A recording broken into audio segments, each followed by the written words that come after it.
Hi, Bev. Welcome to the show. Thanks for having me on, April. I am thrilled to be here. We're Yeah, we're excited to thrilled have to you. have you. Yeah. This is going to be a really great conversation today. You and I, our audience may not know this, but you and I have been friends for a long time. We go way back. Our paths have crossed for many reasons with kids and other life things, but we have never had the opportunity to work together professionally until now.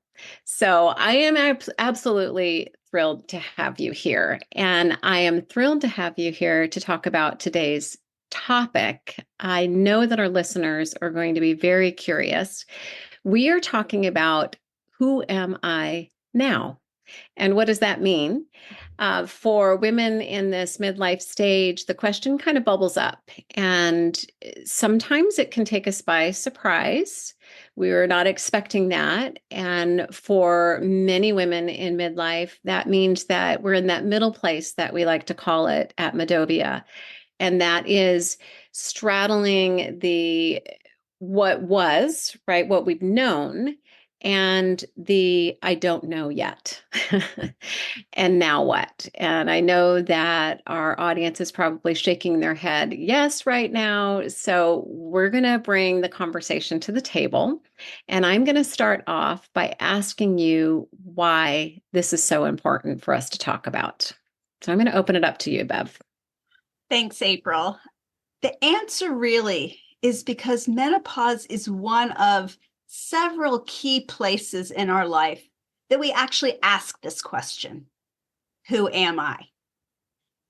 It starts when we're teenagers, then we pick a vocation, and then we follow that, and then life happens. And some people wind up divorced and asking the question. But we all go through menopause, which hits us in the face when we realize I'm never going to have children again. Whether I want to or not, there is a stark reality of my body is aging. And then there are all the physical things that come with it that remind us that my body is getting older and it's not working the way it used to. And yikes, who am I now that I'm not shuttling children around, perhaps? Or I'm not scheduling myself around somebody else? And it's really the psychological side of menopause that really has hooked me in. And this question of who am I now? Yeah, absolutely. I think you hit the nail on the head there. We are in this place where if we've had kids and we've been shuffling them around, like you just mentioned, and our social circles are really closely related to what our kids have been doing for, how many years? And maybe we're in a career that we've been in to, flex a little bit around our kids' schedules or other people's schedules. And now we find ourselves in this place where we don't have to do that. We're not doing that anymore. We have this roller coaster of emotions, right? I'm really sad because I'm losing something. And I'm also anxious because our bodies are aging and I can't have kids. And maybe there is a sadness there. Maybe there's joy, but there's mixed emotions here. And so we do find ourselves in this place asking, who am I now? And I think, Bev, to your point, there is definitely an emotional piece of this because it can be quite scary as well, not knowing, right? Who am I now? And who do I want to be? Right. Right? Mhm. It's who am I now? Who was I? I can't remember who I was before because that was too long ago. I'm not that person that I was. Where am I headed? It really is this middle ground of questioning who am I authentically at my core without any of this other stuff? What Mhm. am I supposed to be doing? Who am I? How do I fit into this world around me in a new way? And Bev, when did you first have that realization, like, gosh, I get to reinvent myself and figure out who I am now? What, what was it that caused that aha moment? And then what did you do? Yeah, Kim, that's a great question. The truth is that I hit menopause when my son was a year old. He was literally my last egg. So he was a year old, and I was deep in the midst of parenting for another 17 years. So it's really been more recently as I've gotten older and I've hit some other milestones that I've been like, oh, what do I want this new season to look like? Yeah. And yet, talking with April around this whole menopause issue, realizing a lot of women hit this place way before I did. Right.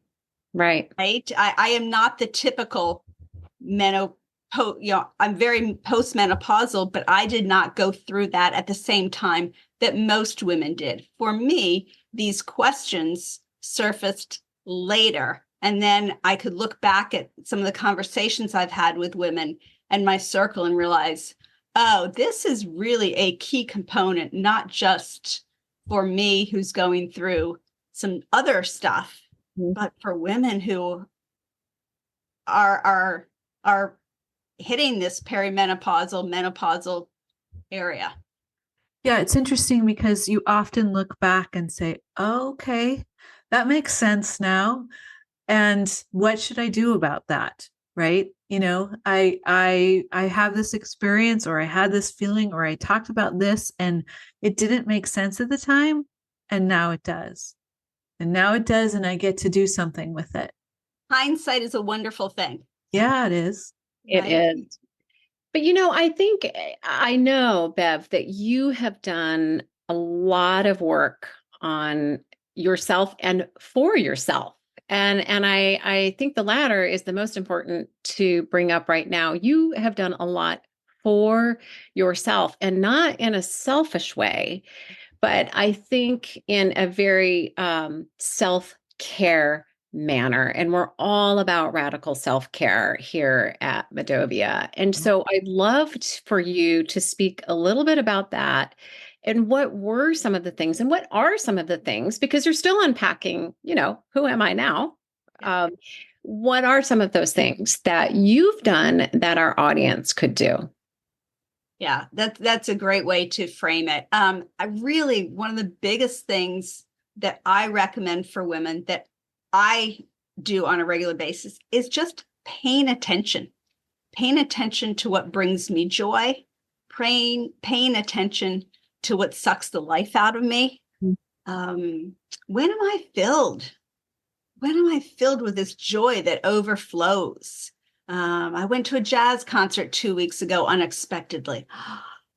Oh my gosh, where has this been my whole life? There was this visceral feeling of the music flowing through, and I went, oh, clearly I need more of this. Yeah. Right.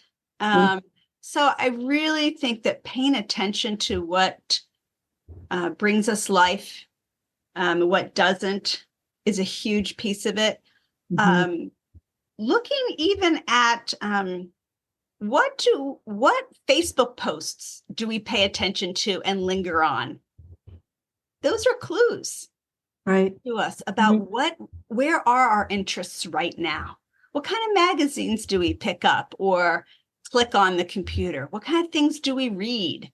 Paying attention to how we feel in certain situations. All of those things start giving us clues about who we really are. And then one of the things that I suggest to people that they do is start documenting. Yeah. Spending 5 minutes a day at the end of the day, putting those noticings into a journal. Because what happens over time is you can go back and you can see, for me, it tends to be the things that bring me most life are relational. It's when I'm with my girlfriends. It's when I'm taking a walk with somebody. Outside in the sun with the water takes that from here to here. So being outside is one of those things. But when we actually write it down, there are a couple of things that happen. One is that the words start to flow out of us that we didn't even know we were going to write down. Mm-hmm. That's our kind of our subconscious just starting to spill out, and we can go, oh, I hadn't thought about that yet. Mm-hmm. And we can go back and we can see patterns over time. Mm-hmm. So paying attention, documenting, those are two of the first things that I do on a regular basis that have helped provide clues.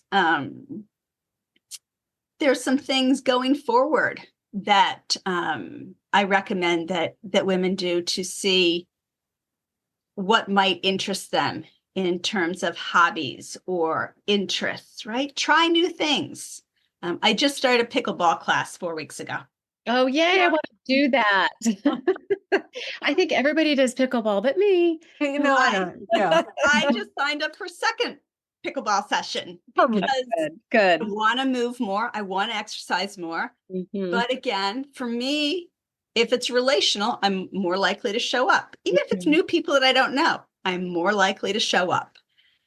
So trying new things. I think it's interesting because when you're having kids and managing the to and froms or whatever, you don't have a minute to stop and think about how you feel about something or even reflect on, do I like this or not like this? You're just an autopilot to be able to like get through the day a lot of the time.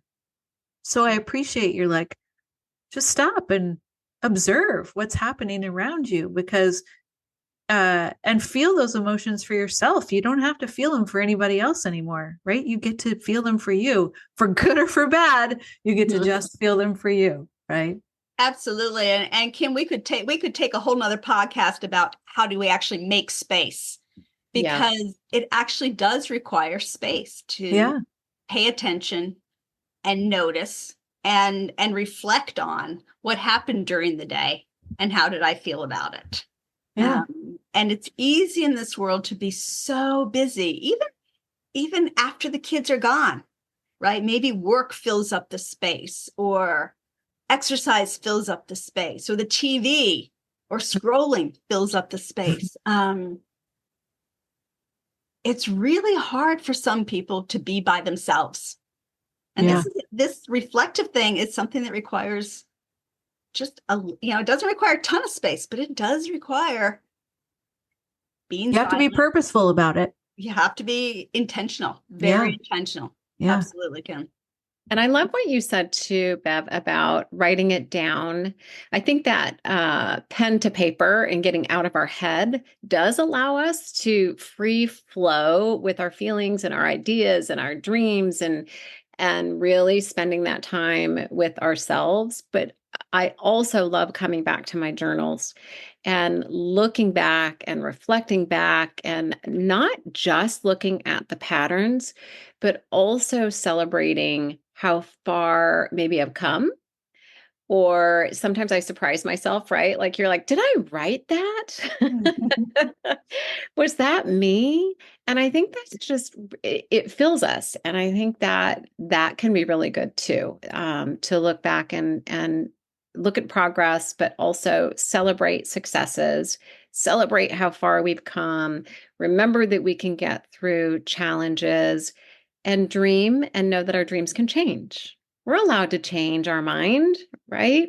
Yeah, absolutely. And you bring up a great point, because what I noticed, actually, even just this morning, I was flipping back through my journal and I was like, look at all these things that I wrote down that I was grateful for in the midst of really, really hard times. Reminds me that I can get through really, really hard times. It will work out. All those unknowns around jobs or relationships or whatever, I can kind of start trusting that it worked out before, it will continue to work out, and there is much to be grateful in the midst of that.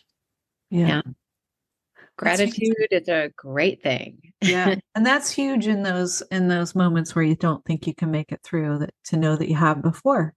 Exactly. Because we forget. We forget so easily that, gosh, we've been through really hard times before. And I think particularly in menopause, right? As we're typically reaching an age where not too far down the road, our parents are going to need taken care of. They're going to start getting sick. One of our friends is going to go through a divorce. Someone's going to lose a spouse, right? We're getting to an age where in the not too distant future, all of these hard things are going to happen, right? And that's where we, talk about community. Menopause is a great time to not just collect your friends around what's going on in our bodies in menopause and how does it feel and what are we doing and comparing solutions and whatnot. Although very, very important, it's also a time to go below the surface with our friends and make sure that those connections are secure so that we can hold each other for the years to come.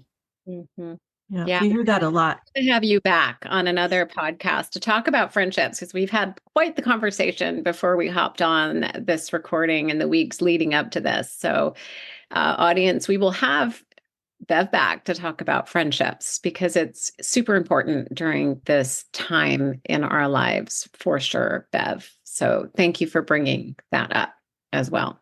Yeah, absolutely. And in some ways, and I'll just kind of add a tickler for that future is paying attention to which friendships bring you joy and which people bring you drama. Yeah. We get to choose. We get to choose. For sure. For sure. I appreciate that about age. I do. love that about age. I do. Right? I love that I get to be like, this isn't no longer serving me. Yeah. Done. I can say no. I can walk away and I don't feel guilty, right? So maybe sometimes we did that before, but there was a little bit of guilt with it. And I don't have that anymore. Yeah. So it's a good space to be in. It is. And who am I now? I'm a woman who can choose her friends. I can choose who I'm going to spend time with and who I am going to spend less time with. Right. Who and what I'm going to spend my time doing, where I'm going to spend my time doing, right? And sometimes that's for ourselves. It has to include ourselves. Yeah. It has to. I remember having a coach tell me when my kids were really young, she was trying to talk me into doing massages every month. And I'm like, I don't have time. I don't have space. I can't. And fast forward 20 years, I'm like, oh, I see what she said. I know. I just added that in. Yep. Yeah. Sometimes it takes growing up, doesn't it, to learn those things? We're all grown up, ladies. It does.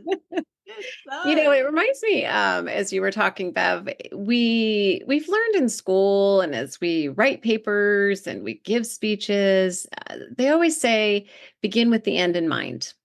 And I think that we have been taught that over the years. And in menopause, in this midlife stage, this middle stage of who am I now, we don't know the ending. And that can be an uncomfortable place. And I think what you're saying, Bev, is to lean into it, discover yourself, and allow this openness and maybe palms open, right? To receive everything that is going to come your way and embrace it with joy and find those things that bring you joy. Absolutely. And we learn to filter what comes our way. What are we going to hold on to that feels like good advice or a good practice for self-care? And what isn't us, right? We just talk about journaling. Some people are draw people. Well, you know what? That is another way of being able to tap into what's going on inside. For some people, it's more of drawing and painting that lets them access that versus I'm a word person. Okay, great. So let the journaling and words go and let it come up through other creative pieces. As long, our brains all work in different ways and we get to choose which practices are going to serve and which ones serve other people really well. But man, I just can't pull that one off. Yeah. It's okay. It's okay. Yeah. Yeah. I think we often say at Medovia, just know that you have choices. Like, Mhm. what are the choices that you make? And maybe journaling doesn't work for somebody, but something else comes in. And, but really, like, let's look at what you're grateful for. Let's document what's going on in your head. Don't keep it inside. Figure out ways to get it out and experience those feelings, right? And pay attention. As you said, first off and foremost, pay attention to what's going on. So I appreciate that perspective. Yeah. Yeah. Noticing. Yeah, Noticing. it is noticing. It's noticing what you notice, Yeah. right? Mhm. It's noticing our feelings, noticing what our bodies say too, right? Sometimes it's our emotions that we're noticing. Sometimes it's the thoughts in our head. And sometimes our bodies are the first ones to react in the situation. And so being able to work with someone or talk through what's going on in our bodies, we just Yeah. have to, we are whole beings. And so all the parts of us matter Yeah. and they all give us clues as Right. to what's going on. When April and I were preparing for this podcast and we were talking about the who am I now, I know you had a conversation like, how can I come on and talk about who am I now when I don't know who I am now? Right. It's so true. But Yeah. I love that. I love that too. It's like, I wait a minute, how can I talk about who I am now when I'm in this place where I don't know who I am now? And I think it's perfect, right, Kim? It's yeah. like, this is perfect And will because, you ever know? yeah, And we get to change, right? Like, so just for your listeners who don't know, right? I will just share, right? I lost my husband, a few months ago. And so that is what's been thrown me into this. Who am I now? Who do I want to be going forward? And when I was asked to write the bio, I'm like, oh, I know who I was. I think maybe I know what I'm moving towards. I had this like, yeah, I just kind of was like, how can I write who I am when I am figuring it out? And so that's where I say life events happen for each of us, but we all get to revisit this at different places along the way. And so, and yeah. we try on roles, and that's okay. I actually just started an improv class, which It's so fun. is encouraging me to try things out. Don't be afraid to make mistakes. I am a planner, Kim. I Really? like Why things. we're friends, Bev. And I'm learning that some things can't be planned. Some things have to be experienced. And then, oh, this feels good. This works. I guess I'll keep walking in this direction. Right. I'll do that more. So Mhm. Improv's I'm teaching you figuring it yes, out. yes, and right. Mhm. That's And exactly it. laughter and Yeah. laughter, right? The Uh, joy piece, the community piece. Honestly, Bev, you have unpacked so much in truly this episode with the community and trying things on and trying new things and not being afraid to change your mind and listening and noticing what we notice and journaling, or maybe it's painting, or maybe maybe it's not words, but discover yourself, rediscover yourself, keep rediscovering yourself, and lean into those places in your life that bring you joy. Yep. absolutely. And I'll add noticing those places of resistance, Mm, noticing those things, those triggers, they're actually pretty important to dive into as well. Yeah. What's behind that? yeah, Even absolutely. when you don't want to. I was just gonna say that. And Especially. sometimes we don't want to, but we have Yeah. to include We'd that have too, to. because that's important. Otherwise, we stuff. Yeah. So, well, Bev, we end every one of our episodes with a rapid fire round. So we're gonna hit you with that if you want to have a little bit of fun, so our Bring it listeners on. know you a little bit better. All right. All right, I'll start. How about train, plane, or automobile? Plane. All right. Okay. Sunrise or sunset? Sunset. All right. All right. We got one more. How about fiction or nonfiction? Mm. Everyone could see your Probably face nonfiction. now. Nonfiction. Nonfiction. Okay. All right. Nonfiction. I feel like there's so much to learn about this world and cultures and people and stuff that I know I won't get it all in, but I kind of want to try. Yeah, Mhm. I love that. Right. A lot. Okay, our last question that we ask of everybody: what's the best piece of advice you've ever received? Great question. When I was pregnant with my first child, and I didn't have her till I was 38, I was at my shower and lamenting the fact, what am I going to do with this child? I know nothing. And this woman said, "You'll figure it out." And I was not happy about that particular sentence. Fast forward 20 years, I kind of like, "You'll figure it out."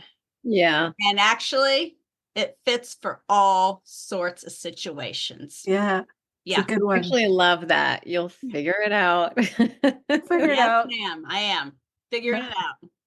We're adding that to the book that we'll write on that someday. Yeah, Just someday, right? that. Exactly. Yeah.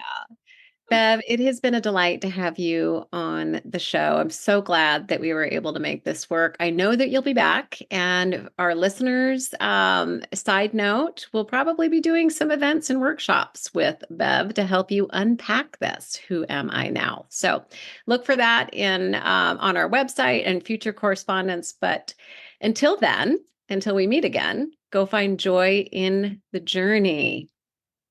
Thanks, Bev. See you soon. Take care Thanks, now. Kim. Thanks, April.